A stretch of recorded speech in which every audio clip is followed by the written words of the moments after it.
possa abençoar a todos nós, para que a gente termine a semana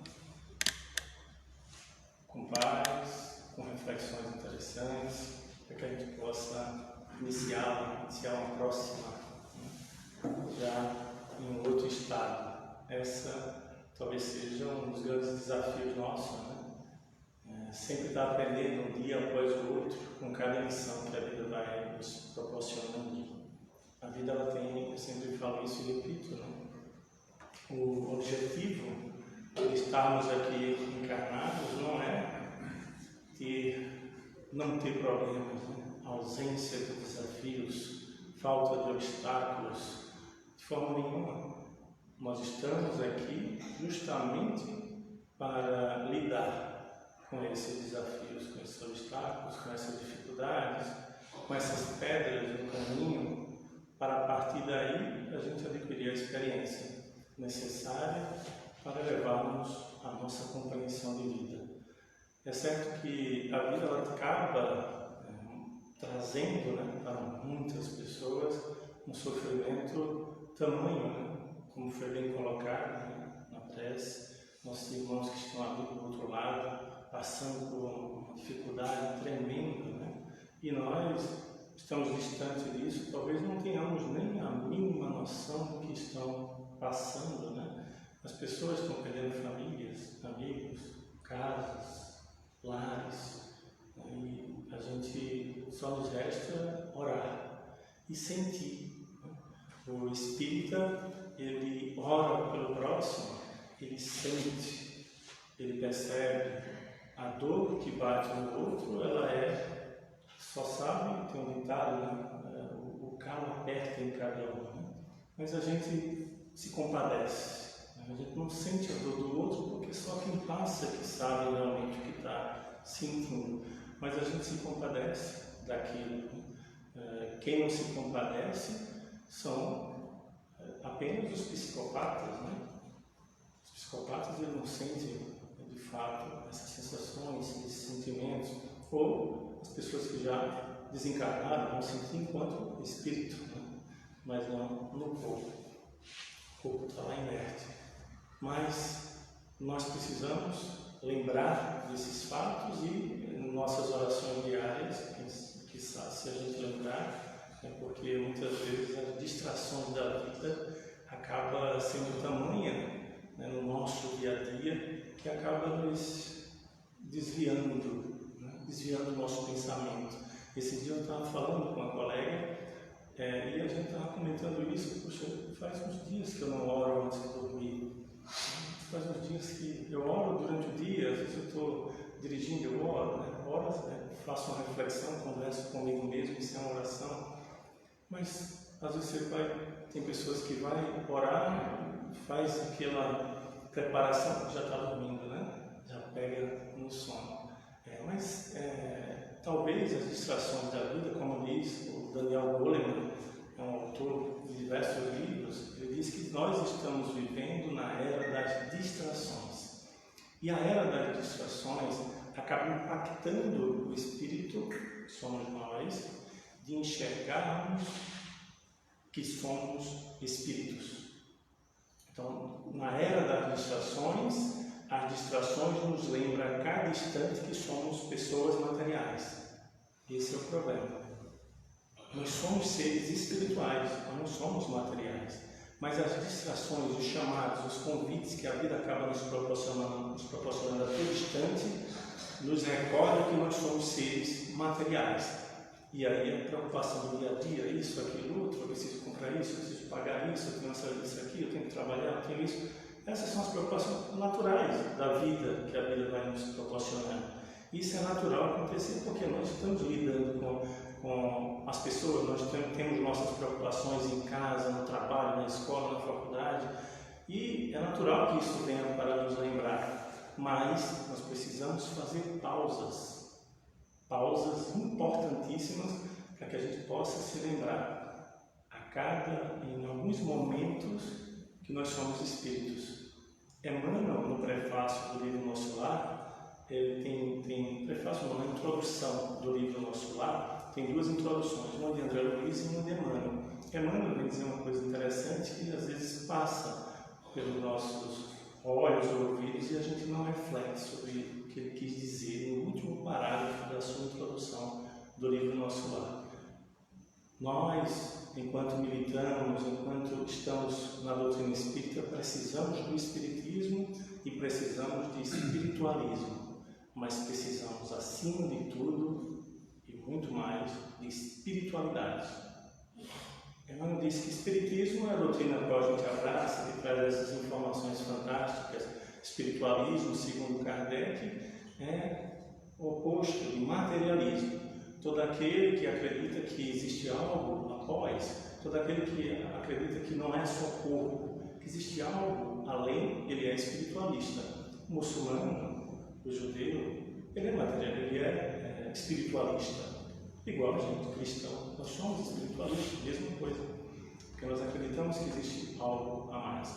Porém, Emmanuel disse que além do espiritismo, além do espiritualismo, nós precisamos de espiritualidade. Espiritualidade a gente só consegue quando a gente realmente tem aquelas conexões com uma palestra, às vezes num passe, às vezes numa igreja, às vezes quando a gente está numa conversa edificante, às vezes quando a gente está brincando com algumas crianças, às vezes quando a gente está embaixo de uma árvore, contemplando a natureza, às vezes a gente acorda e não sabe por que está tão bem naquele momento, tão em paz. Isso é espiritualidade, sentir essa espiritualidade. Não é aquilo que muitas vezes a gente diz, né? Que a espiritualidade esteja conosco, né? A gente se refere aos espíritos como se fosse uma espiritualidade, a gente usa esse termo. Mas Emmanuel vai nos dizer que nós precisamos de espiritualidade, que é essa conexão com o Espírito que somos nós. Então, esses desvios ou essas distrações que nos lembram a todo instante que nós somos corpos, nós precisamos, que é natural, no mundo provas e expiações, mas nós precisamos fazer pausas para a gente se perceber espírito. Isso vai dar essa conexão com o mundo espiritual, com nós mesmo que somos espíritos. A vida verdadeira é a vida do espírito. Nós somos espíritos. Então, a vida verdadeira é a vida eterna. Não que essa vida não importa. Emmanuel diz isso no livro Falando da Terra. Nós precisamos aproveitar ao máximo a nossa encarnação na Terra.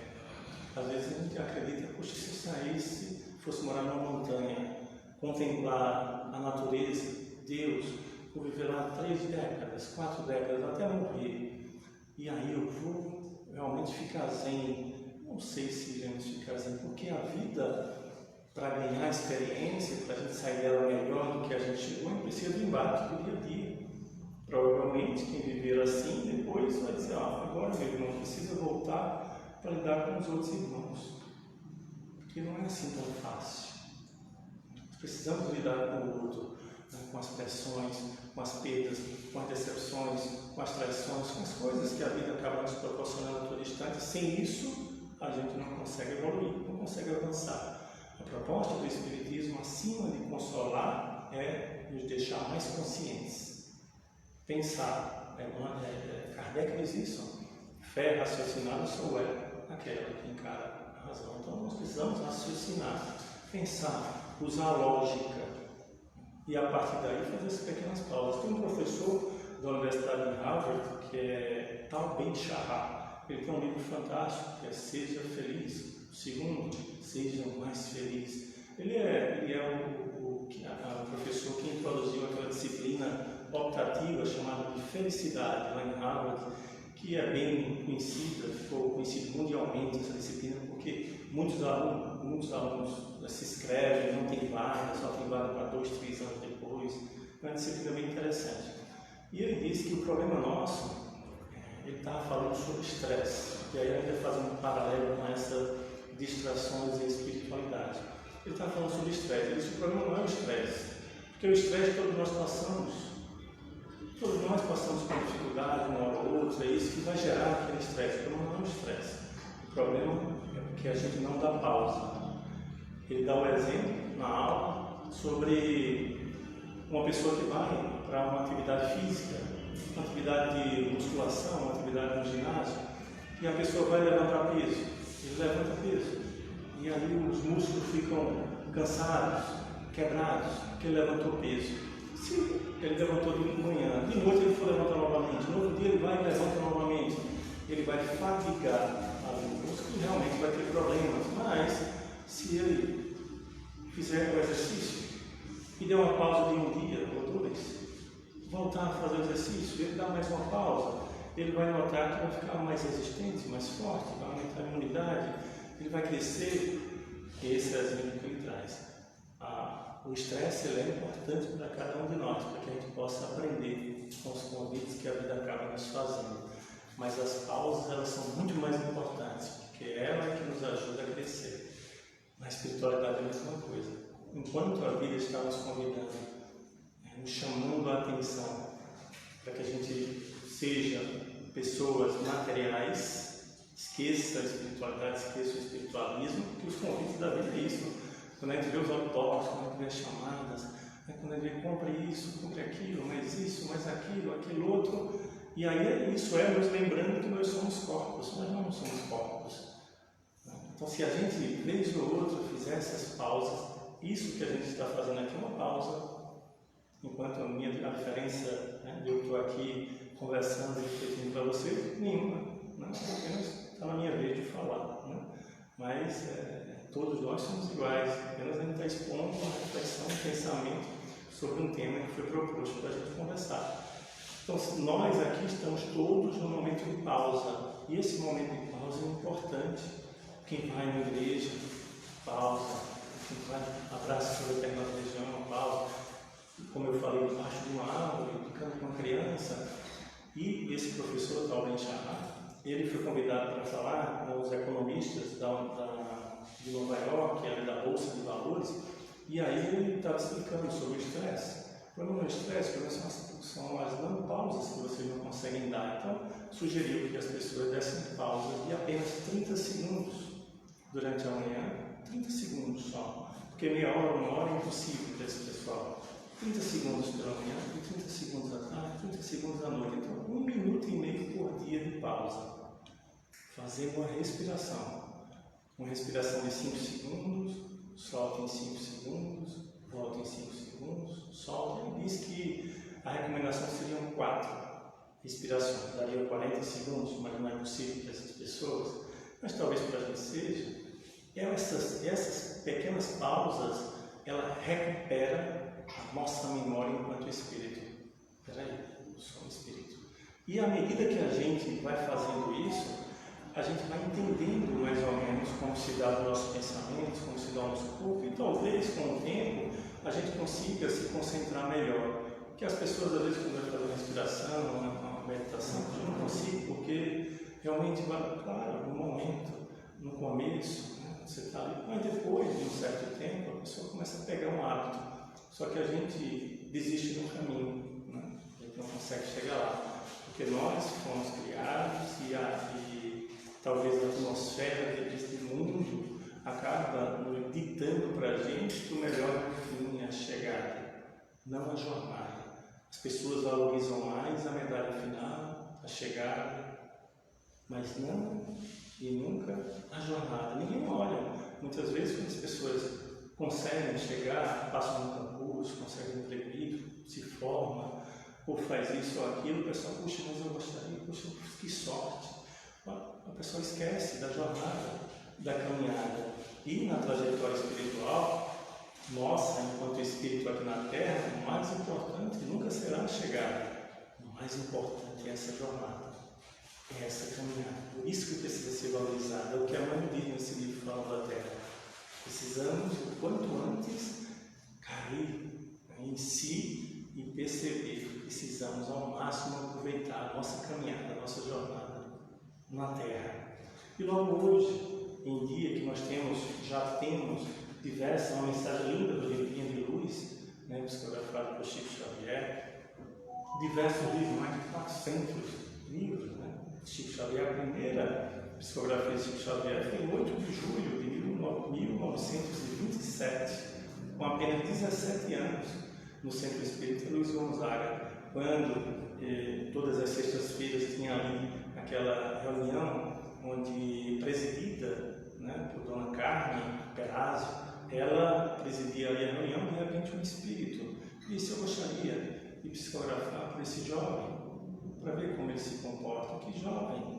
Chico Xavier. Ele foi tomado de surpresa, apesar de desde criança ele ter contato com fenômenos espirituais, mas a psicografia, né, tem vários tipos de psicografia, né, aquela que o espírito só intui o médium e ele, a partir dali, está escrevendo. Mas nesse caso, o médium, podemos falar assim, tomou emprestado o braço de Chico e começou a escrever. Escreveu 17 páginas para o Chico. E Chico conta de uma beleza singular, né? Que naquele momento ele não viu o espírito, viu que o espírito tomou o seu braço emprestado para escrever 17 páginas, ele não teve consciência do que estava escrito ali, só percebeu que a pequena sala onde eles estavam era como se as paredes tivessem sumido. E o teto também, ele conseguiu contemplar as estrelas. Ali, numa noite fria, né, de inverno, naquele julho de 1927. E quando ele olhou ao redor, viu diversos espíritos que estavam ali apoiando ele, o incentivando para uma jornada de escrita, né, de mais de 400 livros publicados. Para chegar neste nível de psicografia, né, onde o espírito ele toma ali a mão do médium, ele intui o médium, não foi fácil, porque no passado, logo quando Kardec começou a fazer essa pesquisa, eram as mesas girantes, eram mesas que batiam e as pessoas não sabiam como se comunicar com a mesa, e aí as pessoas foram inventando: vamos inventar um método para se comunicar com os espíritos. Então disse: poxa, se a gente formular uma pergunta de sim ou não, a mesa vai dizer sim é um toque, não é dois barulhos que a mesa dá. Então as pessoas começaram a fazer isso. Depois inventaram a cesta que colocava um lápis ali de ponta, e a cesta por si só começava a escrever frases, palavras. Inventaram o alfabeto, colocaram na cesta rodinhas para ficar melhor, para a cesta deslizar. Então tudo isso, todo esse trabalho de investigação que foi feito, né, precisou de um avanço enorme intelectual para as pessoas conseguirem, de fato, descobrir novos métodos, mas e muito mais espiritual, porque os espíritos não conseguiam ter uma conexão com as pessoas naquele momento por falta, muitas vezes, do aspecto moral que falta na maioria de nós. Pessoas que fossem realmente capacitadas, não tivessem apenas a mediunidade ostensiva, mas tivessem também uma ressonância com o espírito que iria se comunicar. E a partir daí, esse espírito, através da mão do médium, escrevia. Isso está descrito, né, nesse capítulo do Livro dos Médiuns, cujo título é Psicografia, o qual é o tema, né, dessa noite. Psicografia. Interessante esse capítulo, porque Kardec explica, de fato, como se dá essa psicografia, como isso começou, né, nessas mesas girantes, nas cestas de bico, como se fala. Tem um livro chamado, inclusive, Sementeira de Luz, que foi psicografado sobre uma reunião presidida por Chico também, onde tem duas mensagens que foi escrito com a cesta. A escrita com a cesta, ela acaba sendo muito demorada, né? Com a mão do médium, ou a psicofonia, né? Quando o espírito toma a emprestado a voz, né? O aparelho do médium, e aí o médium começa a falar, começa a trazer as informações. É a mais comum hoje em dia, né?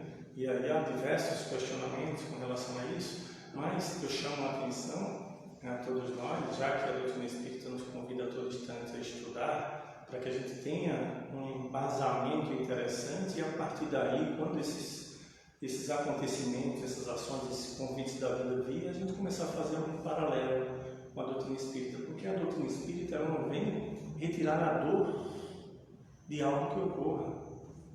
Às vezes as pessoas dizem: poxa, mas aconteceu alguma coisa, esses dias, por exemplo, essa semana, um colega escorregou da sua moto e faleceu, um amigo, prematuramente, 35 anos. E aí eu fui para o sepultamento dele, do corpo, né? Ele, 35 anos, jovem. E é muito triste o sepultamento, porque enquanto o corpo era erguido e sendo colocado lá no local, os filhos gritando o nome dele, e pedindo que ele voltasse, né? Assim, muito chocante, assim, bem, realmente uma criança olhando ali o corpo do pai, acreditando que era o pai, e ali emocionou a maioria das pessoas que estavam ali. Os amigos também ali, muito emocionados, porque um jovem, trabalhador com tantas coisas pela frente. Então a doutrina espírita, ela não nos deixa frios. Não, mas a gente sabe que existe. Não, sim, mas o sentimento, só quem não sente são os psicopatas. Nós sentimos. A informação, a literatura espírita, ela nos dá um embasamento para que a gente não caia em desespero. Ela dá essas informações para que a gente realmente não faça algo, não se vingue isso, aquilo outro. Aí sim, mas cair em choro, né? Esse pesar que foi realmente impactante, com certeza todos nós iremos. A proposta de tudo isso que acaba vindo para todos nós, a todo instante, é a gente aprender. Vamos aprender com tudo que a vida nos apresenta, não só para a gente, mas para o que acontece ao nosso redor. A doutrina espírita ela é fantástica em relação a isso. Ela traz essas informações e a partir daí a gente começa a trabalhar dentro de si e crescer interiormente. Crescendo para ter uma visão mais abrangente, uma visão mais ampla da vida, não uma visão estreita, uma visão minúscula. Então, apesar de sentir aquela dor da partida, né, desse meu colega, que eu não vou vê-lo mais, nem sei se eu irei vê-lo, sentir, claro que a gente sente, né, mas não vou vê-lo mais, tamanha a dor. Puxa, né, estávamos juntos há 2, 3 dias atrás, como assim? Né, isso e aquilo acaba impactando, mas nós sabemos que terá outras oportunidades, né? Sabemos que haverá outras vidas. Ele vai seguir, e a filha dele ali, mais ou menos uns 14, 15 anos mais ou menos, ele, puxa, será que um dia eu vai vir como um filho da filha dele?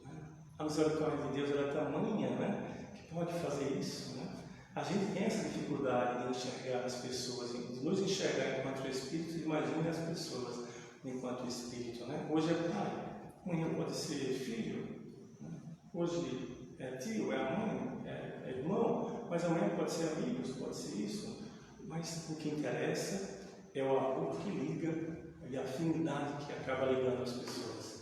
Isso é o que interessa. É esse amor que a gente distribui no lar, que deveríamos distribuir, né, no lar, que é um celeiro de bênçãos e é um celeiro de atividades, né, constantes, de superação, de aprendizado. Talvez o lar seja a escola mais difícil para muita gente. E é natural que se ocorra, é natural que se ocorra, porque a gente está convivendo ali todos os dias.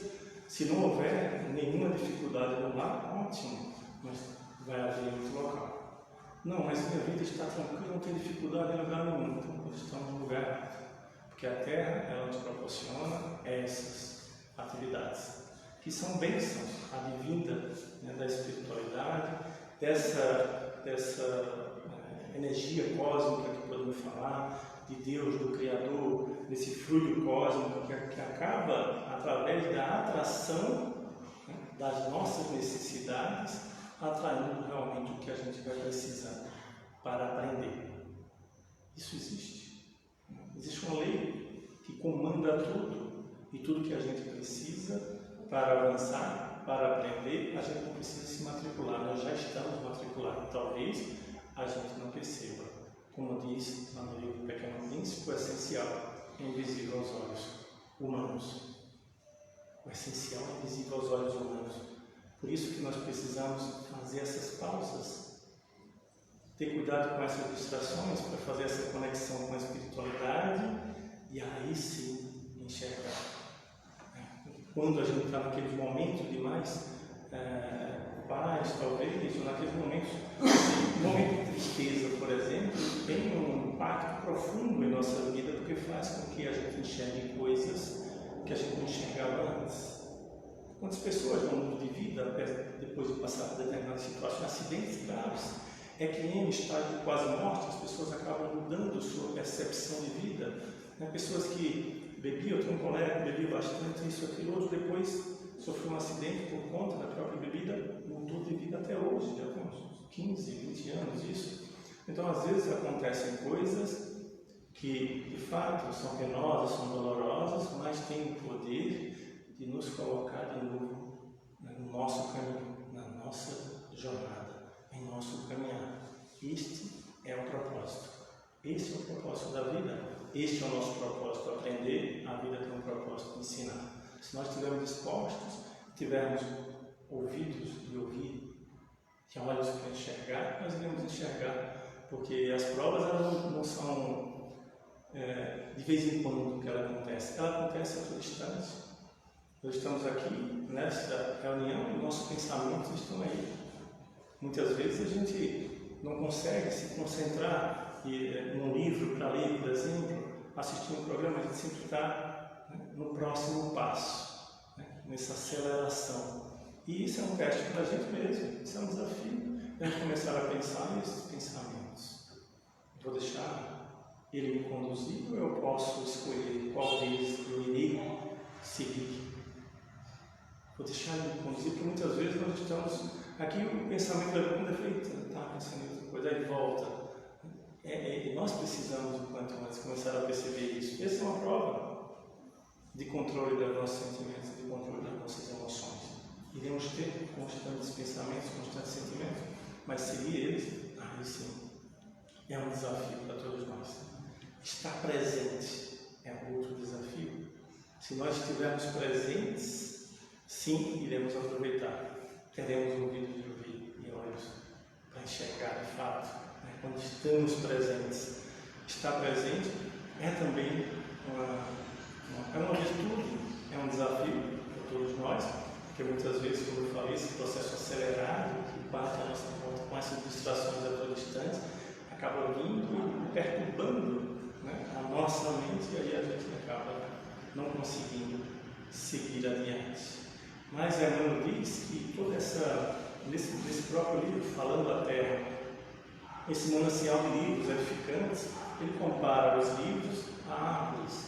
Tem árvores que não dão frutos, tem árvores que são espinhosas e não traz, à primeira vista, uma benfeitoria para o viajante que ali passa, mas tem árvores que servem para recolhimento de algumas pessoas. Pessoas acabam ficando ali, se protegendo do calor, descansando ali embaixo, lendo um livro ali embaixo da árvore. E tem árvores que dão frutos também. Então ele compara esses livros edificantes a essas árvores. E ele vai dizer que ainda há na Terra milhões de pessoas que ainda vivem na ignorância, que ainda vivem ainda sonâmbulas. Mas nós podemos acreditar nas palavras de Emmanuel que já existe na Terra milhões de pessoas que aproveitam os livros edificantes.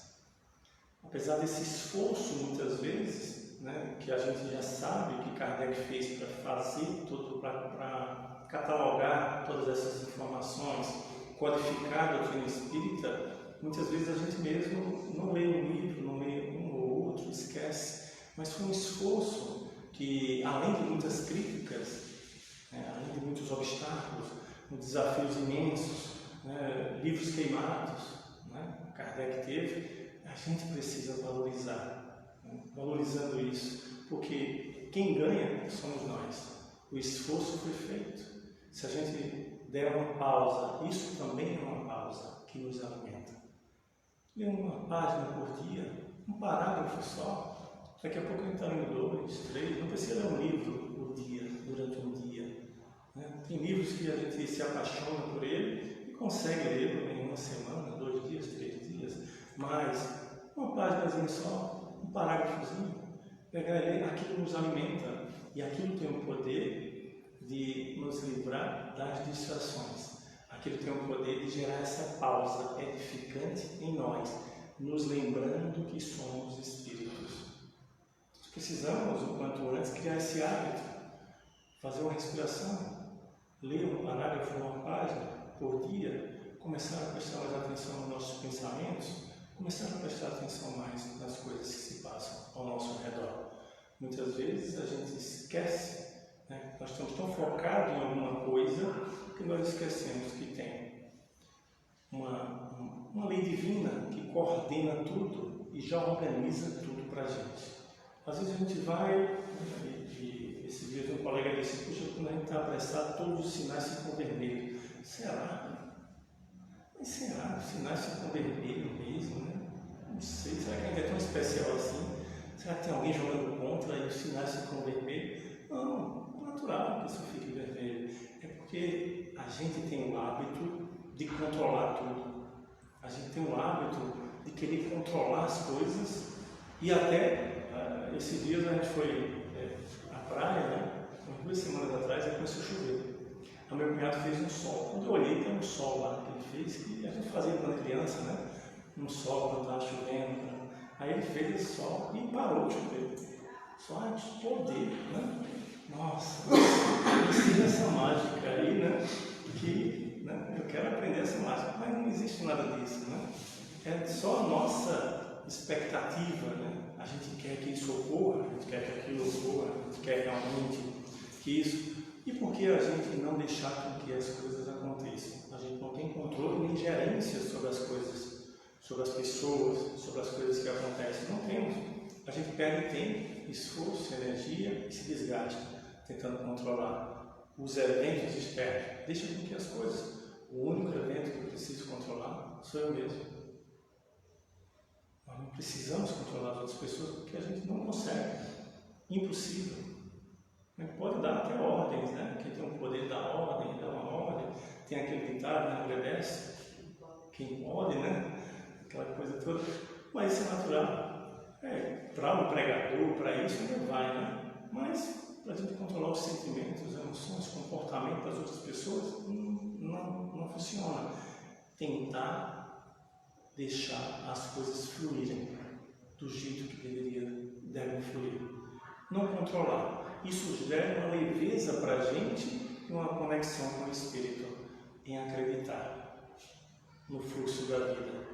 Esse dia eu estava escutando uma música, belíssima música evangélica. É muito belíssima a música. Tem algumas coisas que a gente acaba não concordando e outras, né? Natural, né? Porque muitas vezes as pessoas vão buscar uma prosperidade, vão buscar algo, né? Só eu adquiri uma casa, olha, tem um negócio ali que eu preciso ganhar, tem isso, aquilo outro. Então, a gente sabe que a proposta das religiões é nos levar para Deus, né? Através do conhecimento, né? Não levar coisas materiais. Essas coisas materiais são objetos, são ferramentas pedagógicas que servem para a gente para lidar com os acontecimentos da vida. Então você tem um carro, uma casa, essas coisas, tudo isso são empréstimos para vai acontecendo as coisas e você lidar com aquilo, com a ferramenta que você tem. O que é que você consegue lidar aquilo? Não tem nada a ver com bênção ou aquilo outro. Mas a música era belíssima e uma das partes da música dizia assim: os planos de Deus são melhores que os meus. E eu disse, é verdade, os planos de Deus são melhores que o meu. Claro, com certeza. Agora, muitas vezes o senhor pega, peraí, eu ganhei na Mega Sena, mas os planos de Deus são melhores. Ele vai fazer, eu ganhei, não é assim, né? Os planos de Deus são melhores que os meus, porque existe a lei divina que coordena e faz esse planejamento reencarnatório de acordo com o que eu necessito aprender para sair dessa vida melhor do que cheguei. A proposta é essa. Estamos encarnados na Terra para aprender e sair dela melhor. E nós só aprendemos quando lidamos com as coisas, os testes. Então nós estamos matriculados, talvez sem querer querendo, né, em uma disciplina no planeta Terra para aprender. E quem faz toda essa mecânica é essa lei divina. Isso não é estático, porque à medida que eu vou seguindo um caminho ou outro, isso vai mudando, mas nunca fugindo do meu propósito. Às vezes tem uma coisa, eu vou para um lado, eu tomo uma decisão certa ou errada, não sei, mas de acordo com o que eu tenho de conhecimento, eu tomo essa decisão, e a gente sabe, isso vai mudando, mas nunca fugindo do nosso propósito. Sempre a gente vai passar, você tem aquelas coisas de videogame, né? Você foi ali, aí você perdeu uma vida aqui, aí você se endividou aqui, vai ter que passar por um buraco ali agora, porque você veio desse lado. Aí você vai e passa por um buraco, mas é mais embaixo, aí você vai mais embaixo. E depois você volta, não, mas tinha um caminho aqui, tinha, mas você pegou da direita, mas veja, o propósito sempre está lá na frente. Então, de fato, os planos de Deus são melhores que os nossos, mas a gente não consegue deixar com que Ele coordene a nossa vida. Mas não tem querer, nem querendo. O propósito está aí, mas a gente luta contra isso aí.